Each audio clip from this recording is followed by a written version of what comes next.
जैसे किसी ने अभी आप में से किसी ने कहा था कंपटीशन बढ़ गई है, इसलिए पेरेंटिंग चैलेंजिंग हो गई है। कॉम्पिटिशन्स पहले के ज़माने में भी थी, आज भी है, हमेशा रहेगी। लेकिन मुझे ये देखना है कि मुझे अपने बच्चे को कंपटीशन वाले जोन में रखना है या हैप्पीनेस वाले जोन में रखना है।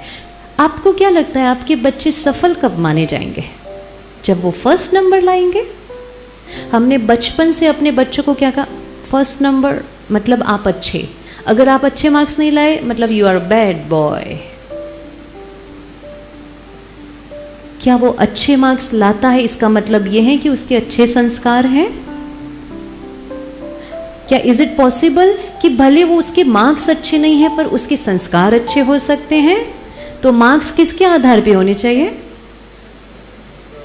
क्योंकि जब वो बड़ा होगा ना तो संस्कार के आधार पर जीवन के चैलेंजेस को फेस करने वाला है, वो मार्क्स के आधार पे नहीं करने वाला है।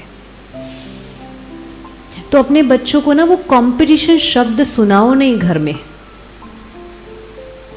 3 चीजें आज से खत्म करते हैं, 3C: कंपटीशन, कंपैरिजन, क्रिटिसिज्म। ठीक है, ये 3 शब्द हमारे बच्चे की डिक्शनरी में होना नहीं चाहिए, हमारी डिक्शनरी में होना नहीं चाहिए बच्चों के लिए। किस बात की कंपटीशन कराना है हमें अपने बच्चों की? बाजू वाला अच्छे मार्क्स लाता है, हम अपने बच्चे को कहते हैं देखा, देख, सीख थोड़ा। और बाजू वाले को छोड़ो, घर में 2 बच्चे होते हैं, हम दोनों बच्चों की कंपैरिजन करते हैं कि देख बहन अच्छे मार्क्स ला रही है ना, कितना पढ़ाई करे, तुम बिल्कुल नहीं पढ़ते हो। Please don't compare, every child is unique. हर बच्चा अलग विशेषता लेकर के आया है। किसी में मैथ्स अच्छा है, किसी के अंदर कोई आर्ट अच्छी है, और दोनों का सेम हो जरूरी नहीं है। कंपेयर मत कीजिए अपने बच्चों को, क्योंकि जैसे ही हम कंपेयर करते हैं ना उसकी शक्ति क्या हो जाती है? क्योंकि again comparison is a disrespect. Compare किया कि ये ज़्यादा अच्छा कर रहा है, तुम ठीक नहीं कर रहे हो, तुम गलत हो, तुम्हारा ये है, तुम्हारा वो है। मतलब उस बच्चे ने हमसे कौन सी एनर्जी कैच की? डिसरिस्पेक्ट और एक्सेप्टेंस की एनर्जी नहीं उन्होंने एडॉप्ट की हमसे, तो वो क्या हो जाएगा? हमसे दूर हो जाएगा। सीधी सी बात है। तो जब हम कंपेयर करते हैं तो डिसरिस्पेक्ट आता है, बच्चा दूर हो जाता है, और बच्चे को ये फील होता है कि शायद मेरे मम्मी पापा को मैं अच्छा नहीं लगता हूँ, they don't like me, they don't love me. और आजकल सिबलिंग्स के अंदर ये बहुत बार सुना है, बच्चे कहते हैं मेरे मम्मी पापा ना मुझसे नहीं, मेरी बहन से ज़्यादा प्यार करते हैं, मेरे भाई से ज़्यादा प्यार करते हैं। उनको ये बुद्धि कहाँ से आई? कुछ तो देखा सुना व्यवहार में जिससे उनको ये अनुभव हुआ कि उनको ज़्यादा महत्व मिल रहा है। सो कंपैरिजन नहीं होनी चाहिए, क्रिटिसिज्म नहीं होनी चाहिए। क्रिटिसिज्म मतलब उन्होंने कभी कोई गलती कर दी, होती है, बच्चे हैं, उस समय उनको क्रिटिसाइज मत कीजिए। एक एक्सपेरिमेंट करेंगे जो पहले मैं बताने वाली थी, छूट गया।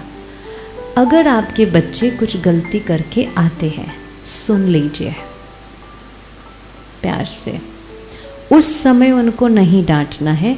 एक चीज करना शुरू करो, रोज कुछ दिनों तक उनकी कोई ना कोई विशेषता उनको सुनाते रहो। आप में ये चीज़ बहुत अच्छी है, आप बहुत पंक्चुअल हो, आपकी ये चीज़ अच्छी है, आप में ये अच्छा है, आप में ये अच्छा है।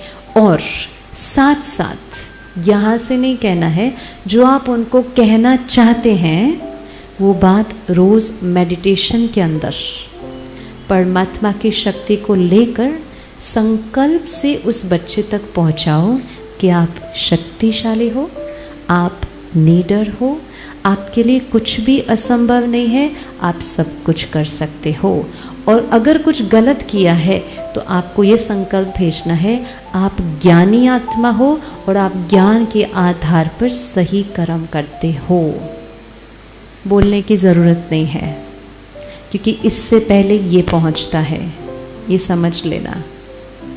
और ये हम सब ने एक्सपीरियंस कभी ना कभी किया है। एक छोटा सा एग्जाम्पल बताओ। सपोज आपके घर में आपको संडे है, ठीक है, 6:30 बजे बाहर घूमने का आपने प्लान बनाया है और मैं अचानक से आपके घर आ जाती हूँ। एग्जैक्ट जब आप निकलने वाले हैं 6:30 बजे, तब भी मैं आपके घर पे आती हूँ। अब आप मेरा वेलकम तो करेंगे और स्माइल के साथ ही करेंगे और बोलेंगे भी, अरे आप आए, बहुत खुशी हुई, बहुत बहुत अच्छा हुआ, आप आइए आइए, स्वागत, ये वो। अंदर क्या चलेगा, ये कहाँ से आ गए, मेरे को आज एक संडे मिला था, बस आज ही जाना था। दो चीज़ें हैं।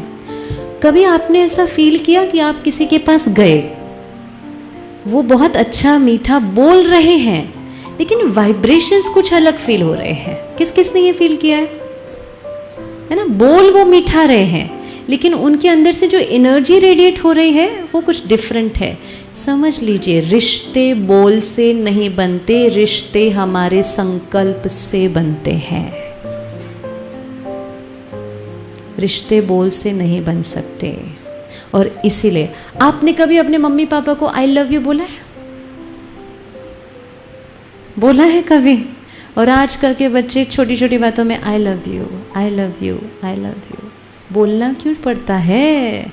क्योंकि एनर्जी रेडिएट नहीं हो रही है, इसलिए एटलीस्ट बोल के ही तो जता ले। पहले के ज़माने में बोलना नहीं पड़ता था क्योंकि एनर्जी प्यार की मिलती थी, बोलने की ज़रूरत। जशोदा ने कभी कृष्ण को या कृष्ण ने जशोदा को या राधा को बोला आई लव यू? व्यवहार में प्यार है, व्यवहार में एक्सेप्टेंस है, व्यवहार के अंदर रिस्पेक्ट की भावना है, वहाँ बोलने की आवश्यकता नहीं है।